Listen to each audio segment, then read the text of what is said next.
প্রত্যেকটি উপজেলা, জেলা লেভেল, বিভাগীয় লেভেল থেকে আমরা বিভিন্ন সেক্টরে ট্যালেন্ট হান্ট করে তাদেরকে রাষ্ট্রীয় খরচে সরকারিভাবে তাদের পড়াশোনা, খেলাধুলার সকল দায়-দায়িত্ব বাংলাদেশের যারা ক্রীড়াবিদ রয়েছে তাদের দিকে সবচেয়ে বেশি নজর দিতে হবে আমাদের। স্কুল থেকে আমাদের খেলাধুলাকে বাধ্যতামূলক করা।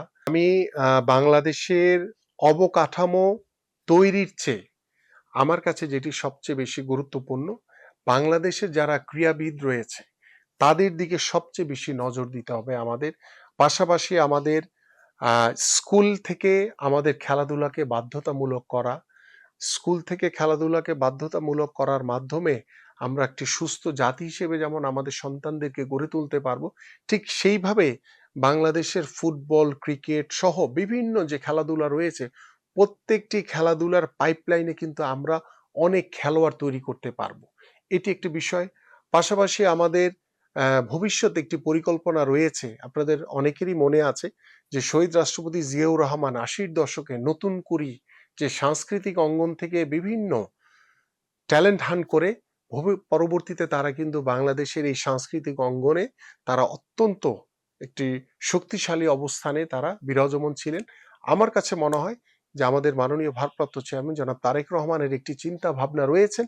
তিনি ইতিমধ্যে আমাকে এই বিষয়টি অবগত করেছেন যে আমরা ভবিষ্যতে নতুন করে স্পোর্টস নামে একটি কর্মসূচি হাতে নিব এবং সেটার মাধ্যমে প্রত্যেকটি উপজেলা, জেলা লেভেল, বিভাগীয় লেভেল থেকে আমরা বিভিন্ন সেক্টরে ট্যালেন্ট হান্ট করে তাদেরকে রাষ্ট্রীয় খরচে সরকারিভাবে তাদের পড়াশোনা এবং তাদের খেলাধুলার সকল দায়-দায়িত্ব সরকার গ্রহণ করবে। এইভাবে আমরা কর্ম পরিকল্পনা করছি। পাশাপাশি আমাদের বাংলাদেশের এখন পর্যন্ত ৪টি বিকেএসপি রয়েছে। এর ভিতরে একটি বিকেএসপি সবচেয়ে বেশি অ্যাক্টিভ, সেটা হচ্ছে ঢাকার, যেটি সাভারে অবস্থিত।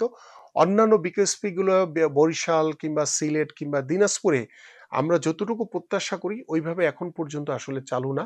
বাট আমাদের যে পরিকল্পনা রয়েছে ইনশাআল্লাহ আমরা প্রত্যেকটি বিভাগে বিকেএসপি নির্মাণের মাধ্যমে আমরা যে সকল খেলোয়াড়দেরকে ট্যালেন্ট হান্ট করব সেই সকল খেলোয়াড়রা যেই জেলায় বা যেই বিভাগে অবস্থানরত রয়েছে তাদেরকে সেই এলাকার এবং সেই বিভাগের বিকেএসপিতে তাদেরকে তাদের সরকারিভাবে তাদের পড়াশোনা এবং খেলাধুলার সুযোগ তৈরি করে দিয়ে আমরা একটি ক্রীড়াঙ্গনের বাংলাদেশের মাধ্যমে আমরা বাংলাদেশের সামাজিক পরিবর্তনটা আনতে চাই।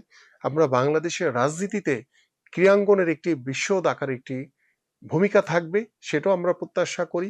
পাশাপাশি আমরা এই ক্রীড়াঙ্গনের মাধ্যমে আমাদের খেলাধুলার মাধ্যমে আমাদের যে তরুণ যুব সমাজ রয়েছে সেই যুব সমাজকে আমরা মাদক থেকে দূরে সরিয়ে এনে আমরা মাঠে আকৃষ্ট করে তাদেরকে খেলাধুলার ভিতরে রেখে সারা বছর ব্যাপী একটি ক্যালেন্ডারের মাধ্যমে আমরা বিভিন্ন সেক্টরের বিভিন্ন ইভেন্টের যে খেলাধুলা রয়েছে সারা বছর যাতে খেলাধুলার ভিতরে যাতে স্কুল, কলেজ, মসজিদ, আমাদের যে মাদ্রাসার যারা ছাত্র রয়েছে সেই ছাত্রদেরকেও আমরা খেলাধুলার ভিতরে রেখে আমরা একটি মাদক মুক্ত সমাজ, মাদক মুক্ত বাংলাদেশ গড়তে চাই এবং সেই খেলাধুলার মাধ্যম দিয়ে আমি বিশ্বাস করি যে আমাদের বাংলাদেশের রাজনীতিতে একটি অনেক বৃহৎ একটি গুণগত পরিবর্তন আসবে।